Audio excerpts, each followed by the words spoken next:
নেতা জন্মান না কোনো সোনার দোলনায়। নেতা গড়ে ওঠেন সময়ের আঘাতে, মানুষের আর্তনাদে, অন্যায়ের ভেতর দিয়ে, ন্যায়কে খুঁজতে খুঁজতে। জোহরান মামদানির জন্ম সেই অনুসন্ধানেরই ধারাবাহিকতায়। জোহরান মামদানি! এক ঘরে যেখানে বই মানে শুধু জ্ঞান নয়, একটা বিবেকের আহ্বান।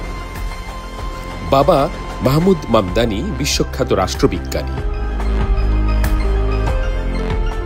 কলম্বিয়া ইউনিভার্সিটির অধ্যাপক, যিনি কলোনিয়াল ইতিহাসের বুক চিরে বলেছেন, ক্ষমতা যদি জনগণের না হয় তবে তা ক্ষমতা নয়।